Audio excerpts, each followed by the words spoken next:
Hello everyone, welcome to Chanakya academy Patna. Topic of the day session. आज के इस session में हम आईबीसी कोड के बारे में बात करने वाले हैं, insolvency and bankruptcy code of India, जिसे का हाल में ही अभी वह 7 ईयर्स हो गया है। 2016 में जब इसे लाया गया था insolvency and bankruptcy code of India को, आफ्टर दैट बहुत सारे ऐसे अचीवमेंट्स हैं जो आईबीसी के थ्रू अचीव किए गए थे। लेकिन अभी जो रिसेंटली रिपोर्ट आया है क्रिसिल का, उसके अकॉर्डिंग बहुत सारे ऐसे मेजर हर्डल्स हैं जो आईबीसी को कह सकते हैं कि फुल्ली अचीव होने में जो उसका एक गोल था, कहीं ना कहीं यह हर्डल्स मेजर इंपैक्ट कर रहे हैं इस आईबीसी कोड को। तो आज के इस सेशन में हम देखेंगे कि आखिर आईबीसी है क्या, insolvency and bankruptcy code of India है क्या। साथ ही साथ देखेंगे इसके इम्प्लीमेंट लाने के पीछे इसका क्या मकसद था, क्या क्या मेजर हर्डल्स है, और इस 7 इयर्स के पीरियड में जब यह 2016 में लॉन्च किया गया था तो 7 इयर्स के पीरियड में क्या कुछ इसका अचीवमेंट रहा है। तो let's begin the session. 7 years of IBC insolvency and bankruptcy code introduce in 2016 has been a transformative tool in resolving stressed assets and improving the credit culture in India. तो basically यह लाया गया था कि जो भी स्ट्रेस्ड एसेट्स है, financial assets है, उसमें इंप्रूवमेंट लाने के लिए और इंडिया में जो क्रेडिट कल्चर है उसे इंप्रूव करने के लिए। However, a recent report by CRISIL rating highlighting certain challenges that are impacting the success of the IBC as it completes 7 years। लेकिन अभी जो रिसेंट रिपोर्ट में कहा गया CRISIL के द्वारा कि यह 7 साल के पीरियड में बहुत सारे ऐसे मेजर हर्डल्स रहे हैं जो इस आईबीसी को फेस करने पड़े हैं। तो इस हर्डल को जानने से पहले हम डिटेल्ड में जानते हैं कि आखिर यह इंसॉल्वेंसी एंड बैंकरप्सी होता क्या है, इंसॉल्वेंसी का क्या मतलब है, बैंकरप्सी का क्या मतलब है। तो बेसिकली जब यह 2016 में लॉन्च किया गया था तो इसका मकसद यह था कि जो फाइनेंशियल स्ट्रेस्ड एसेट्स हैं और जो क्रेडिट कल्चर जो इंडिया में काफी ज्यादा डिक्लाइन कर चुका था उसे फिर से रिवाइव करना। तो 2016 में आईबीसी को लॉन्च किया गया is the bankruptcy law of India that consolidates and amends the existing laws relating to insolvency and bankruptcy of corporate persons, partnership firms and the individuals. अब सबसे पहले बात आती है कि जो दो टर्म है, what do you mean by insolvency and bankruptcy. तो basically insolvency is a state where the liabilities of an individual और an organization exceed its assets. कि इंसॉल्वेंसी क्या है, बेसिकली वो एक स्टेट है जहां पे एक पर्टिकुलर किसी इंडिविजुअल का या किसी ऑर्गेनाइजेशन का जो लाइबिलिटीज है वह उसके एसेट से अधिक हो जाता है, and that entity is unable to raise enough cash to meet its obligation। और उसके पास उतना कैश नहीं रहता, उतना एसेट नहीं रहता है कि जो अपने लाइबिलिटीज को वो पूरा कर सके, इट्स ऑब्लिगेशन और debts as they become due for payment. और यह एक स्टेट होता है जिसमें बेसिकली क्या है कि जितना एसेट है उसके पास, जितना उसके पास पूरी की पूरी कह सकते संपत्ति है, उससे अधिक उस पर लाइबिलिटीज है जिससे कि वह उस डेट को पे नहीं कर पाता है। तो इंसॉल्वेंसी एक ऐसा स्टेज है जिसमें लायबिलिटीज अधिक हो जाती है एसेट के मुकाबले में। बैंकरप्सी क्या है, तो बेसिकली जब यह इस स्टेट में कोई इंडिविजुअल या कोई ऑर्गेनाइजेशन या कोई बिजनेस फर्म जब चला जाता है, then bankruptcy is when a person और a company is legally declared incapable of paying their due and payable bills. तब बैंकरप्सी में उसे लीगली डिक्लेयर कर दिया जाता है कोर्ट के डिसीजन के द्वारा कि वह बैंकरप्ट हो चुका है और वह अब अपने लाइबिलिटीज को पे नहीं कर सकता है, वह इनकेपेबल हो चुका है। तो ये दोनों टर्म का आपको डिफरेंस जानना जरूरी है कि इंसॉल्वेंसी एक स्टेट है और बैंकरप्सी एक लीगल डिक्लेरेशन है उस स्टेट का कि दैट पर्सन और that individual, that company is unable to pay their liabilities. The IBC aims to provide a time bound and credit driven process for insolvency resolution and to improve the credit culture and business environment in the country। तो basically इसे लाया ही इसलिए गया था कि credit culture को improve किया जा सके ताकि जो बिजनेस कल्चर है, बिजनेस एनवायरनमेंट है इंडिया में, वह इंप्रूव हो सके। IBC resolves claims involving insolvent companies. This was intended to tackle the bad loan problems that we are affecting the banking system, कि सबसे बड़ा जो इसका मेजर एम रहा कि क्रेडिट कल्चर आखिर कैसे इंप्रूव होगा। तो जो बैड लोन का कल्चर है कि लोन लेने के बाद जो एनपीए टाइम टू टाइम बढ़ते जा रहा था, उस एनपीए को रिड्यूस किया जा सके और इस बैड लोन के जो प्रॉब्लम्स हैं उसे किसी तरीके से कह सकते हैं कि जल्द से जल्द इंप्रूवमेंट उसमें लाया जा सके, ताकि बिजनेस का जो एनवायरनमेंट है जो काफी ज्यादा धीरे धीरे डिक्लाइन कर रहा था उसमें इंप्रूवमेंट दर्ज किया जा सके।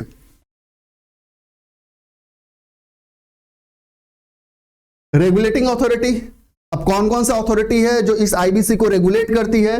तो insolvency and bankruptcy board of India IBBI was established under the Insolvency and Bankruptcy Code of 2016 और ये एक स्टेटुटरी बॉडी है which is responsible for making and implementing rules regulation for insolvency and bankruptcy resolution for corporate person, partnership firms and individuals in India. IBBI has 10 members representing Ministry of Finance, Ministry of Corporate Affairs and reserve bank of India. तो basically जितने भी IBC के rules है, regulations है, वह कौन implement करता है? तो ये IBBI insolvency and bankruptcy board of India, जिसमें different ministry of finance, ministry of corporate affairs और आरबीआई के मेंबर्स होते हैं। टोटल 10 मेंबर्स का यह एक बोर्ड होता है। एजुकेटिंग अथॉरिटी की हम बात करें तो national company law tribunal NCLT है jurisdiction over companies and other limited liability entities. जो कंपनी होती है, जो डेप्ट फिर्म्स होती है, उसका एजुकेटिंग अथॉरिटी NCLT होता है, नेशनल कंपनी लॉ ट्रिब्यूनल। और डेट रिकवरी ट्रिब्यूनल जो होता है DRT है jurisdiction over individual and partnership firms other than limited liability partnerships. Amendments in IBC, क्या क्या अमेंडमेंट्स किए गए? तो IBC has undergone significant amendment in past 12 month to address emerging challenges and enhances its effectiveness. जैसा कि क्रिसल की report में बताया गया कि बहुत सारे ऐसे हर्डल्स है जो कहीं ना कहीं आईबीसी के सक्सेस में वो कह सकते हैं कि एक बहुत बड़ा इंपैक्ट उस पर क्रिएट कर रहे हैं। तो इसमें इसी कारण से बीते 12 मंथ में कह सकते हैं कि बहुत सारे अमेंडमेंट्स किए गए हैं।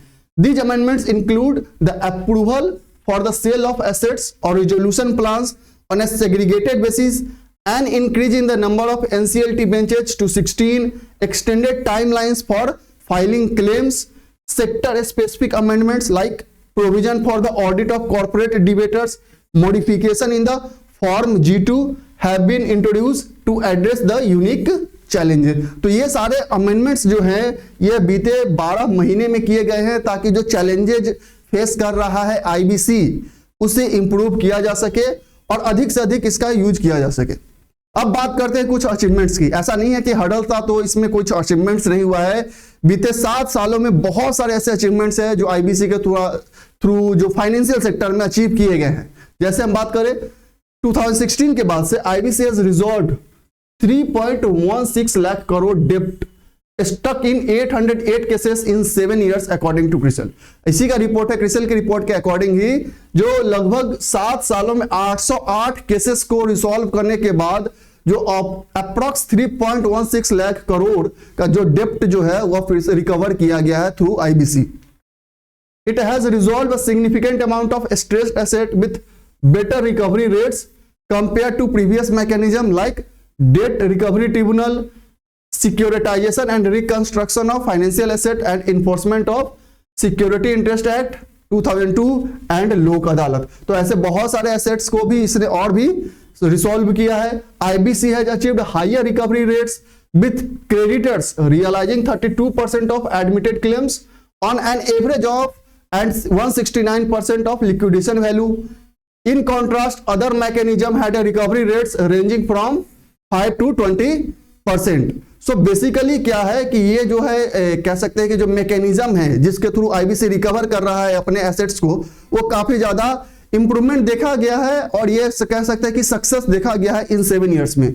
IBC deterrent effect is evident as borrowers fearing the loss of companies have proactively settled over Rs 90 lakh crore in debt before cases entered in solvency process।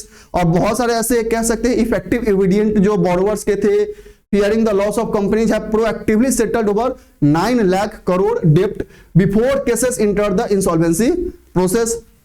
This highlight significant behavioural change among borrowers showcasing the efficacy of insolvency and bankruptcy code encouraging timely settlements. तो basically क्या है, ये कुछ datas है जो यह show कर रहे हैं कि आईबीसी सक्सेसफुल रहा है एक हद तक, लेकिन इसमें हडल्स तो हैं। अब हडल्स की हम बात करेंगे कि क्या क्या हडल्स है मेजर, व्हाट हैम्परिंग आईबीसी। तो सबसे बड़ा इसमें हडल है फॉलिंग रिकवरी रेट। ये रिकवर कर रहा है बट जो रेट ऑफ रिकवरी है वो डाउन होते जा रहा है। जो एक टाइम में 43% था, अब वो 32% रह गया है between March 2019 and September 2023। Root cause क्या है इसका, रिकवरी रेट क्यों डाउन हो रहा है? तो रूट कॉज है लिमिटेड जुडिशियल बेंच स्ट्रेंथ। जो जुडिशियल बेंच स्ट्रेंथ है, जस्ट हमने डिस्कस किया था, उसका जो स्ट्रेंथ है वो कम है, जिसके वजह से ये जो कह सकते हैं जो रिजोल्यूशन प्रोसेस है उसमें डिक्लाइन देखने को मिल रहा है। डिसेलरेशन ऑफ केसेस प्रोसेसिंग, जो केस है उसका जो प्रोसेस है वो धीरे धीरे अब डिक्लाइन हो रहा है, रेट डिक्लाइन हो रहा है शॉर्टेज ऑफ जज के कारण। डिले इन डिफॉल्ट आइडेंटिफिकेशन, कि जो आइडेंटिफिकेशन होता है डिफॉल्टर का उसमें भी डिले हो रहा है।